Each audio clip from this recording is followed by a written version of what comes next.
Bonjour tout le monde. Hi, everybody. I'm going, as you will immediately notice, I am French, even if my name doesn't sound French, as I'm called Djukic. It's a Serbian name. Okay, today I'm going to present you a museum located in Paris. I'm sure everybody has been to Paris already.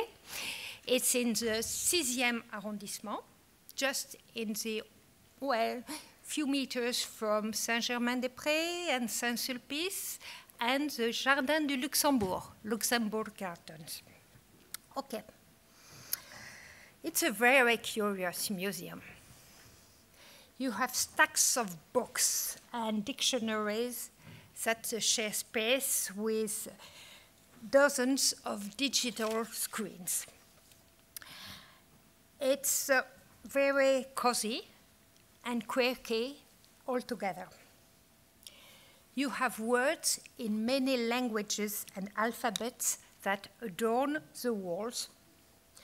And as you wander from the first floor down to the basement, down to the cellar, which is in a building of the 17th century, you are surrounded by languages at every turn. So, I just show you, yes, that's Mundolingua, the museum. This is a presentation that you have on every screen. We have already about 40 alcoves, and everything is in the 6 languages of the United Nations. Well, you can find them: Arabic, Spanish, Chinese, Mandarin, English, French, and Russian. That's, well, it's for tourists, school groups, language learners, seniors, and Parisians. Well, we have, as I told you, different alcoves.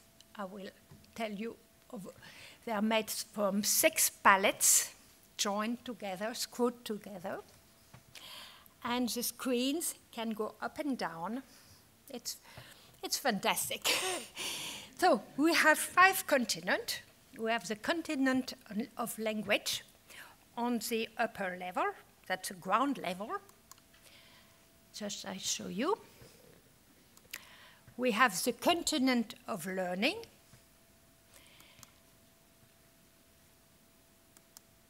After I will tell you more about those.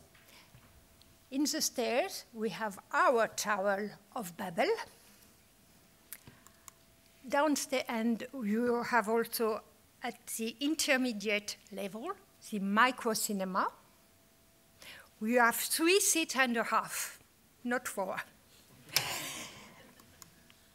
Downstairs, we have the continent of languages. Here it is.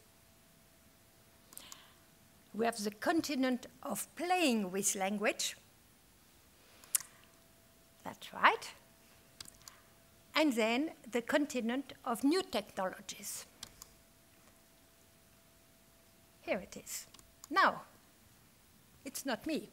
It's the founder of the museum. His name is Mark Oremland. He's a Kiwi. So actually, he's in New Zealand.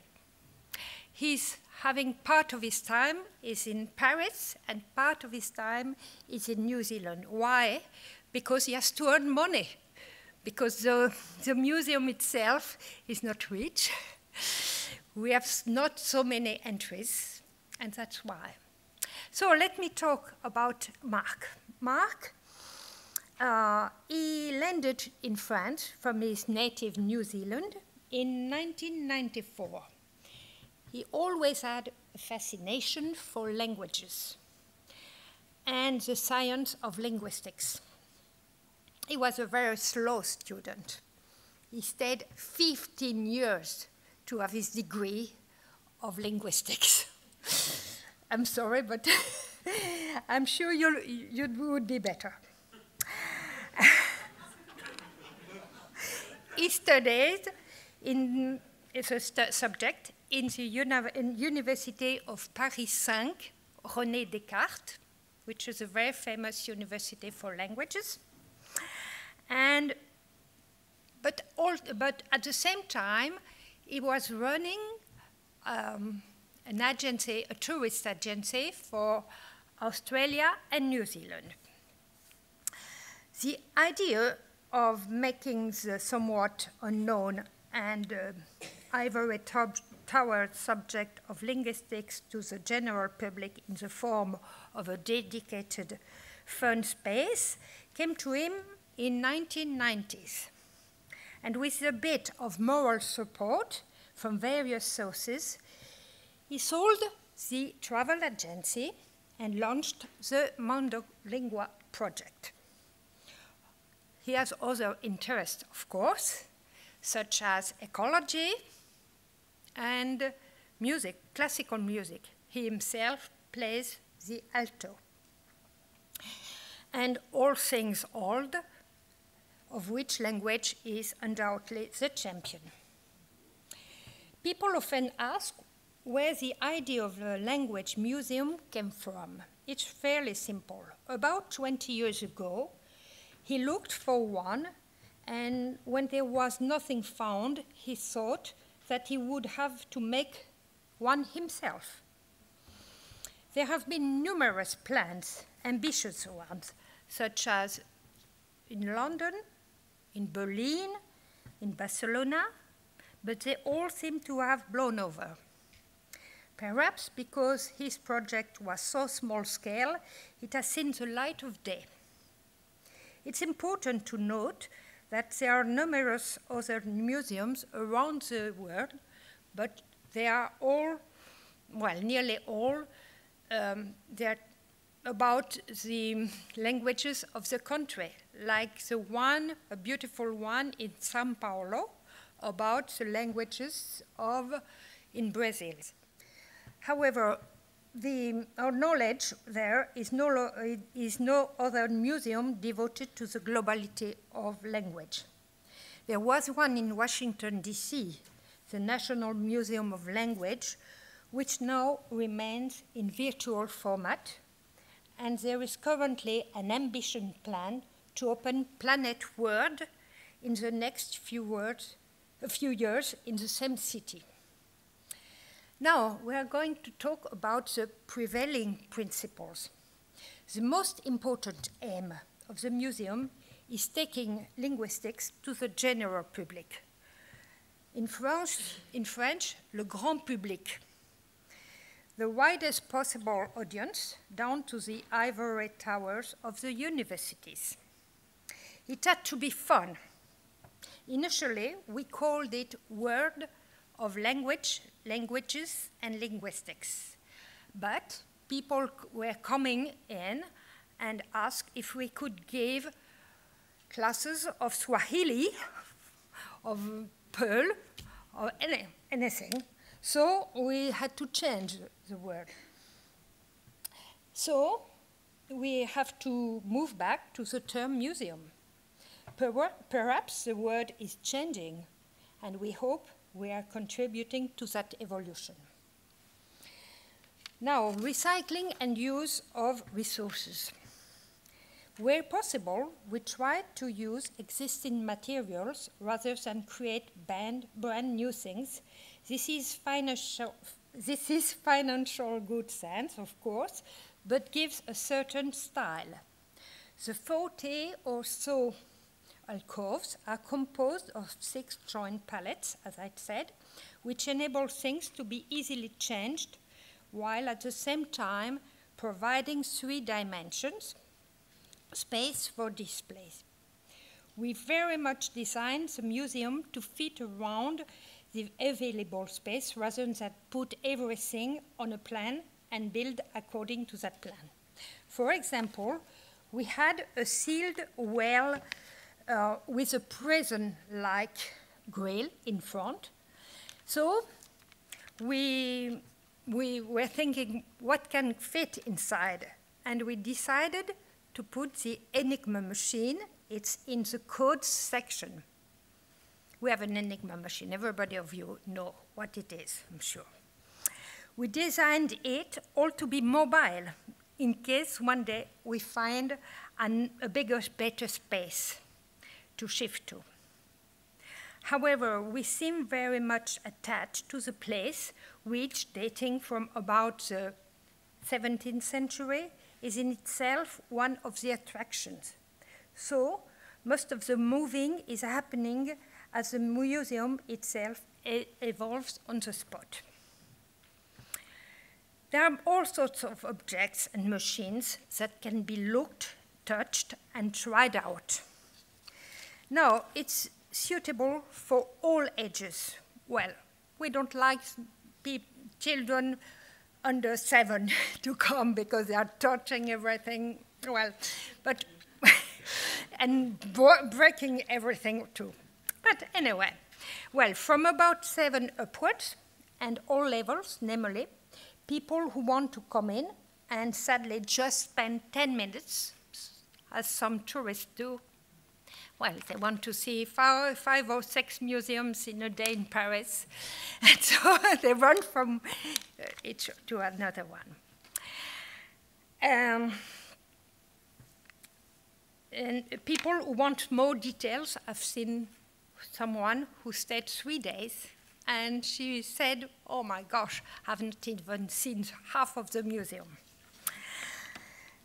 Well, we have 3 levels, a bunch of objects, charts, and pictures, which one can look at very rapidly without even going into a computer. And then a simple introduction page on the computers with the option each time of clicking to go further into the PowerPoint. It was a decision to take. Would it be PowerPoint or HTML? We preferred the first one, the formal one, with the aim of making it easier to make changes along the way, which has been the case. Now, we have tried not to take sides. Like all humanities, which to a large extent include linguistics, there is a large scope for varying opinions. We have tried to remain impartial and present several points of view, allowing the visitor to make her or his own judgment, as the case may be, or not at all. A classic example of this is language families. Which ones to group together? We have altogether 7 different map versions of this, including our own large globe. Connected with impartiality is, of course, the question of which languages to use. Because we are looking at the functioning of language in general, clearly we do not want to favor any particular language.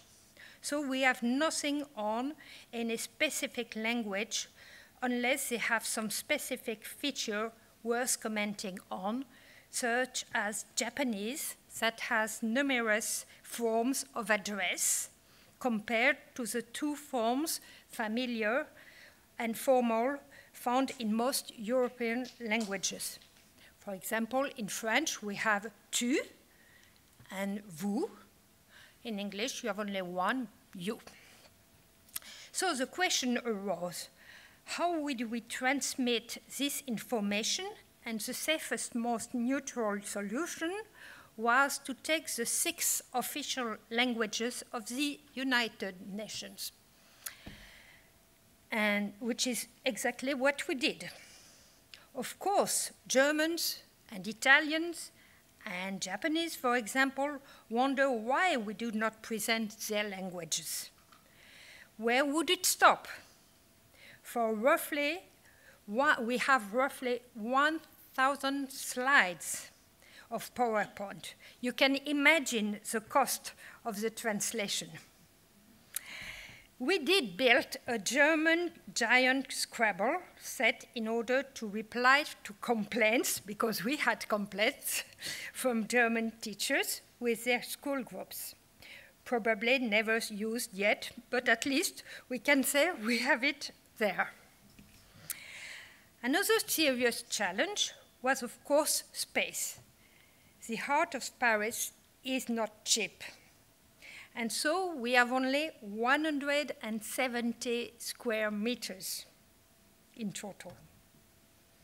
People always say to us, what do you put in a language museum? And yet we have so much material, there is not enough space. As it turns out, we are constantly adding things, despite the constant complaint that there is too much, to which we reply, come back. And we would easily fill a space 3 or 4 times as big. We have compacted the information into the approximately 40 computer screens, so it's all quietly in there. We have headphones, so that visitors can listen to the recordings and videos inside the screens once they have chosen on each computer which of the 6 languages they want. A further challenge was precisely how to break it all up. For example, we have put the phono quiz, which language, which accent, which regional language, which foreign accent, next to phonetics and phonology. That's on the ground floor of the museum, where we have language and linguistics. But actually, it would be more appropriate to put it in the basement, where we have languages of the world. Forms of address, like tu and vous, is that sociolinguistics, or is it grammar?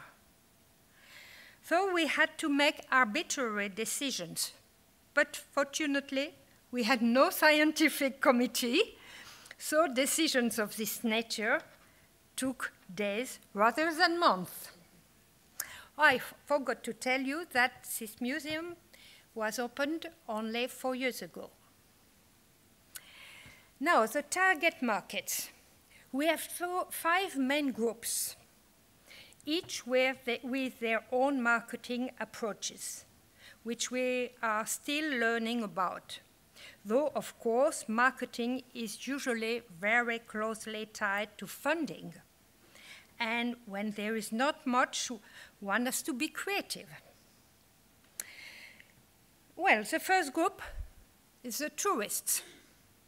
Here we are 2 subgroups, foreigners and French tourists. French tourists from the provinces are a very real market because they have often been to Paris and are looking for new things to do.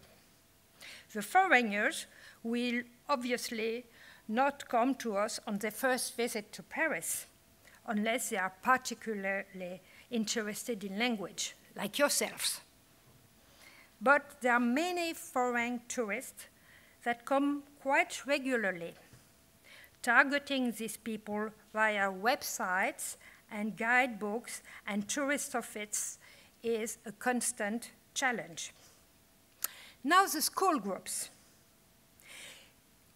It's certainly the most important group we have, primary and secondary, though this fluctuates with the terrorist activity in Paris. Typically, we do a workshop of about 1 hour.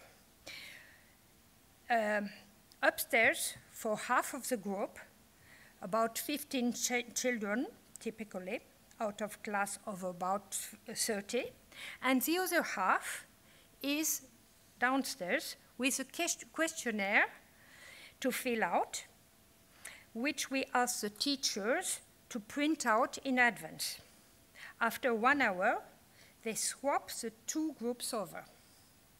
They generally come very happy. Now, another group is the language learners.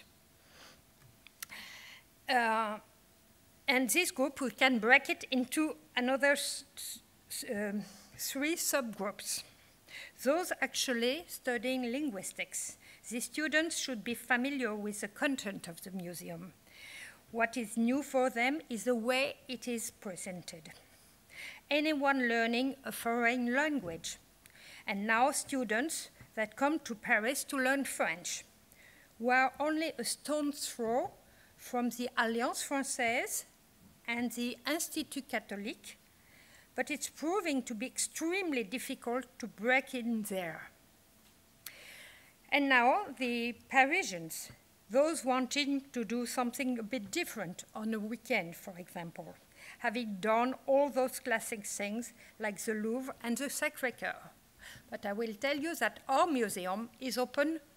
Last year it was open 366 days. It was a big sextile year.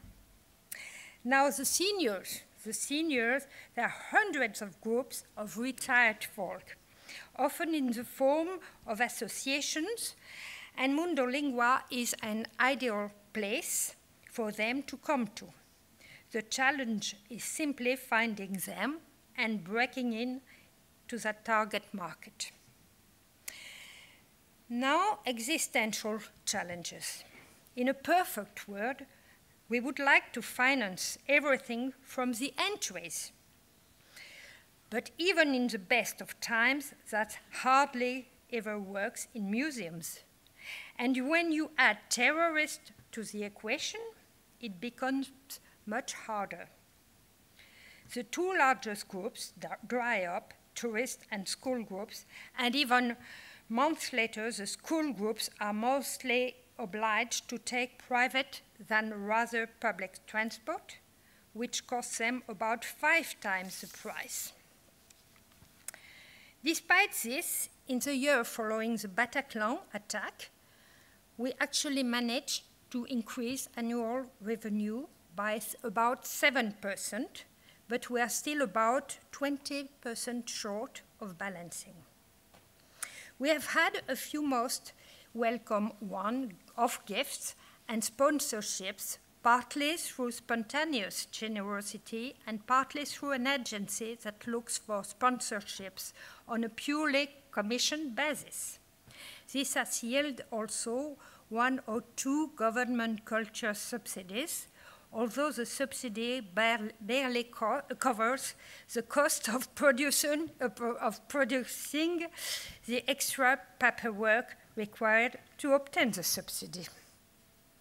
Still, someone is getting extra work at the expense of the taxpayer, which is better than the unemployment benefit.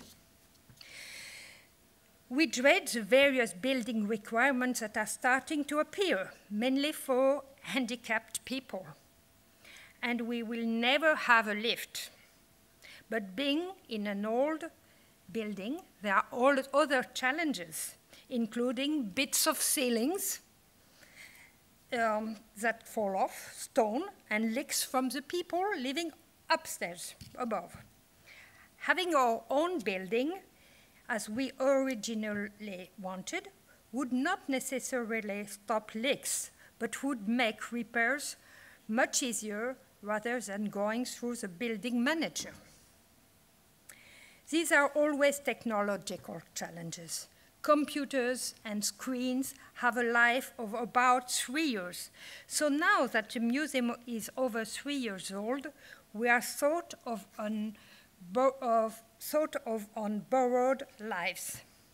However, vandalism is a constant threat with certain school groups. They managed to get the coffee beans out of the coffee machine and crush them all over the floor. Surprising how much chewing gum needs scraping off obvious and hidden surfaces. We only have 1 person working at the museum at any given time, except when there are school workshops, which require a couple of extra people. So we have 1 full-time person and a group of people, like me, that we call upon as extras for weekends and school workshops. Okay. Now, the future prospects. Well apart from new subjects on our screens, such as methods of learning how to read and write, there are a few projects on the medium and long-term horizon. A mobile exhibition, a mobile version of the collection of games we are developing, participation in various festivals, and development of a package of 10 or 12 classroom lessons for teachers at secondary levels. However, the biggest claim at the moment is simply to get enough people coming along to balance each month. So definitely do not hesitate to spread the word, and long term, the aim will be to make sure the museum outlives its creators. And now, a presentation of the alcoves and our stations, each consisting, as I told you, of 6 partial paslets screwed together with a sliding screen inside, enabling people to sit on the roll stools if they want to get right in a subject. The ground floor is a continent of language in the singular. French is much more precise here, with a separate word for language, the faculty of being able to communicate, langage in French, while the word langue is for the individual languages and used in order to communicate. Not so clear in English, isn't it? The first point of call is definitions, where we look at just what language is, right from the start, providing several points of view, thinks there is no one correct definition of what language is. We looked at the role of the linguist as a describer these days, rather than a prescriber, and introduced the concept of double articulation, sentences split into words and the words split into the composite sounds. By contrast, animal language, quite a collection that goes beyond bees and dolphins, along with a couple of articles about plant communication. Plants communicating with people, or plants communicating with other plants. That's quite interesting. Yeah. Now, next comes the international phonetic alphabets with buttons on each consonant that light up the place of articulation on a large head adjacent and makes the various consonant sounds, vowels yet to come. Right. The following screen could be called phonology, the sound systems of the 6 languages used to communicate in the museum, but there are also articles about click, whistled, whispered, and tonal languages with examples to match. The phono quiz, this one, is perhaps the screen where people spend the largest amount of time. There are 10 recordings in each of the 4 quizzes that people have to identify. Which international language, which regional language, which regional accent, and finally, which foreign accent in the chosen language. At the moment, we have the quiz available in English, French, Spanish, and Mandarin, Arabic and Russian, soon to be finished. In the middle of the ground floor, partners of speech, not only face, hands, and posture, but also context and images, for example. The screen includes a homemade intercultural dictionary of gestures, which is quite fun. The example of kiwi.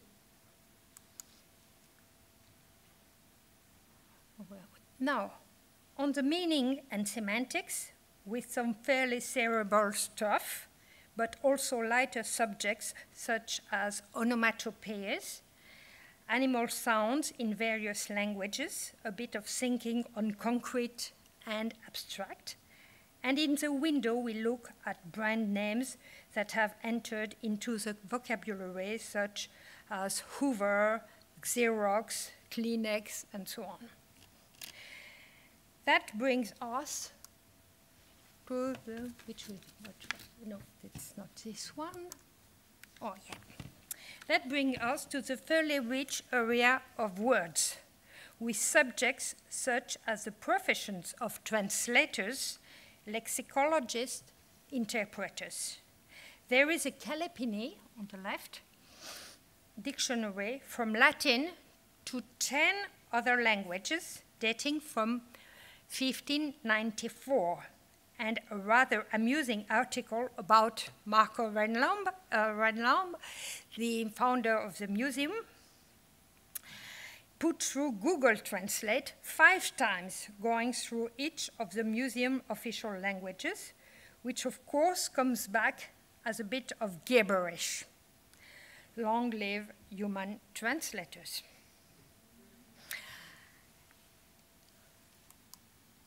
That's the Calepini dictionary.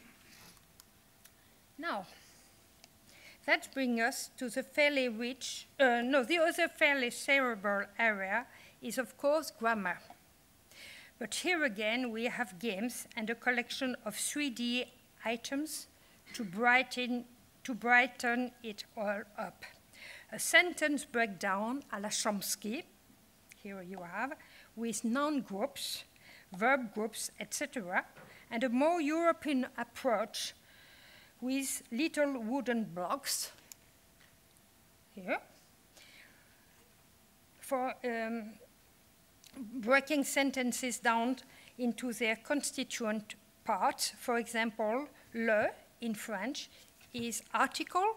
It shows masculine and singular. In English, you have only one, the. Games here include guessing the number of genders for 10 different languages and how adverbs are formed. Now, on to, well, that's still the grammar. Now, onto the smaller learning continent. Firstly, how one acquires one's own language, along with bilingualism, and the curious question of wild children who had no language contact in childhood. We have a case of Jenny, an American lady now, and she's not able to talk because during when she was young, she was never in contact with people talking. Now, yeah.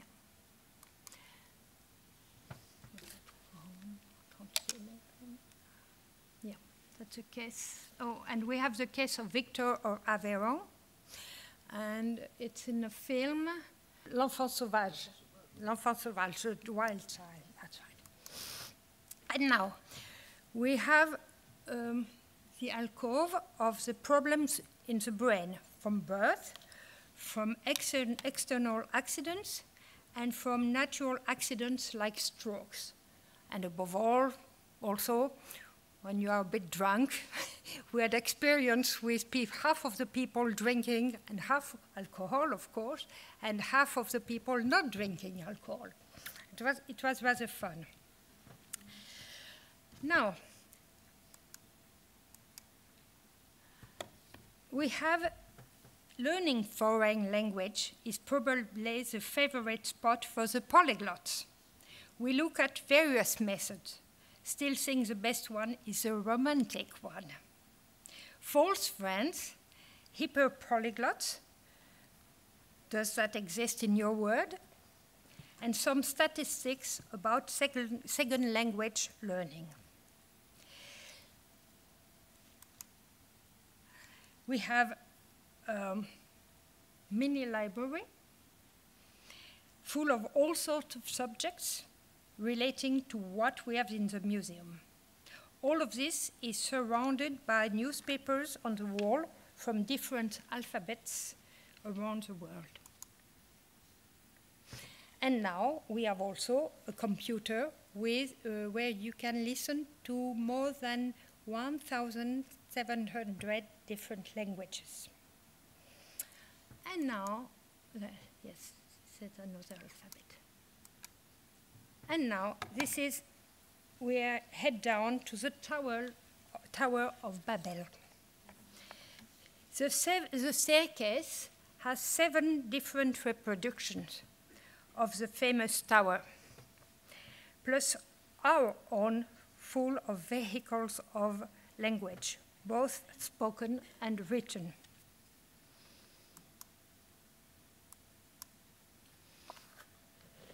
En route, we pass an interim level with a micro-cinema, 3.5 seats, and about 50 films that people can watch, half-full feature cinema films like The King's Speech and half documentaries relating to language.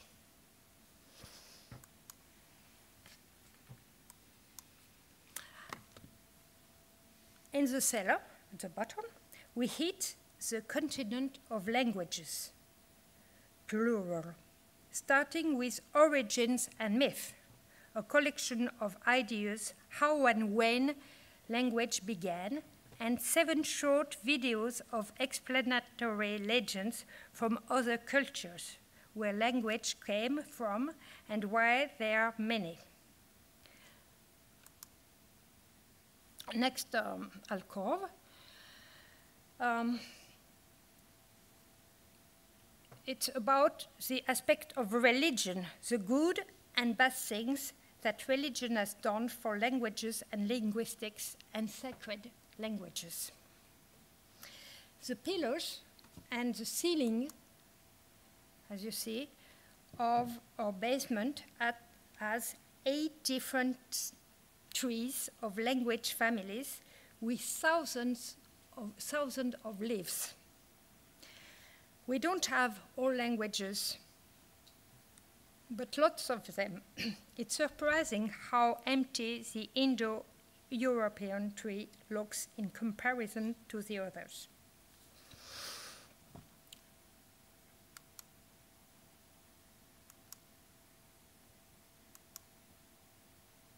That's Indo-European.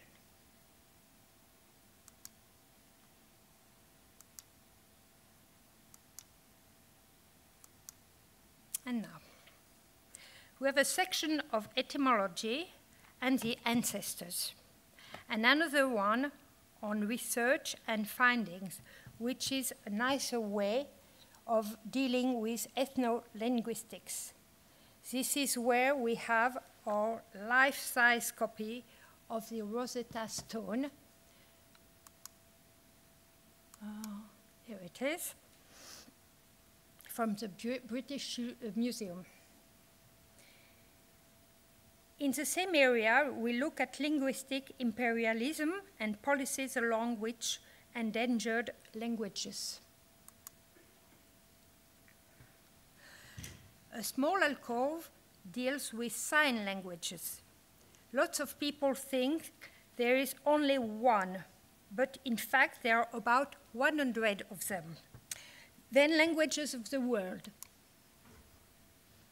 Some statistics, a moving map showing our idea of how a language family evolved. We actually have several maps of language families since it's rather subjective, as I told you, and also our own big globe. Here it is. with 50 or so colors for main group language groups. Dialects, a rather controversial subject, features in the same area along with homeless languages, and then above that we have a copy of the 7-meter Azai Dead Sea Scroll made from high-definition photos sold to us by the Israel Museum. That's it. It looks nice and was supposed to help bring people to the museum, but actually, although archaeologically extremely important, it has no importance linguistically and is really a bit of an imposter.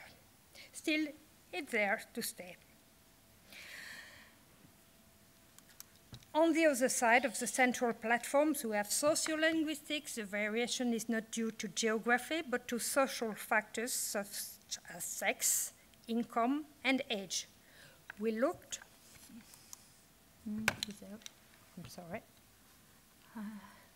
Yes, that's the one. We look at register, a slightly higher display since they are taboo word, not for young children, and hierarchy, how different languages address people.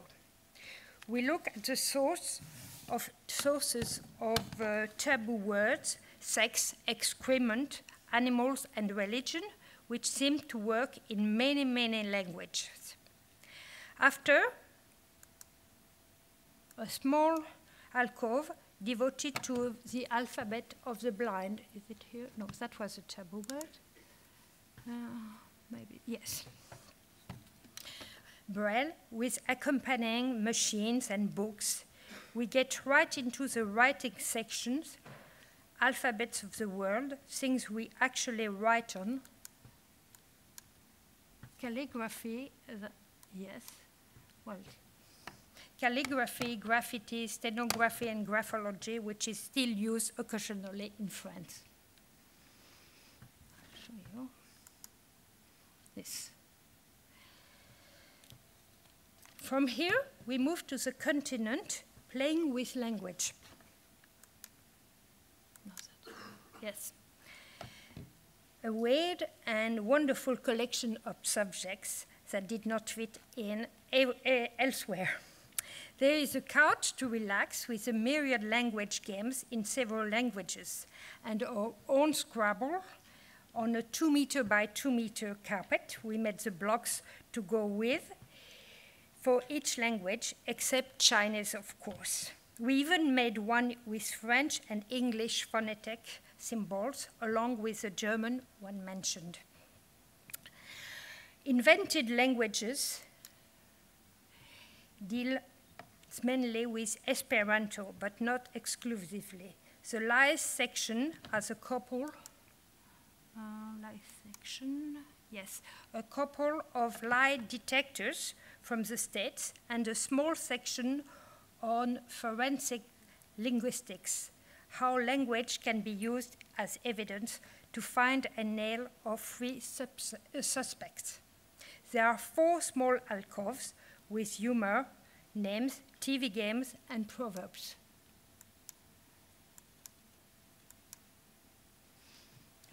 This one, I'm sorry.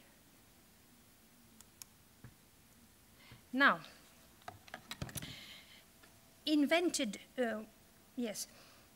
Then comes slang with magic languages, a collection of terms and types of slang, and question as to just who makes the rule of what is right and wrong.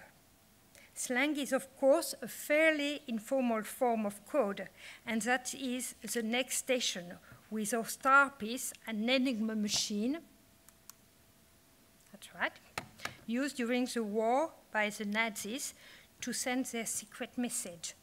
The code was, of course, broken by the British and the Polish via possibly one of the first computers, Colossus, and this arguably shortened the war by a few years. Going a little further, we have the section dealing with new technologies. All technologies were new at one stage, of course, and it is an area needing constant attention as it never stops. To finish off, we have an alcove with linguistics as a science. Some of the important books, some of the regulatory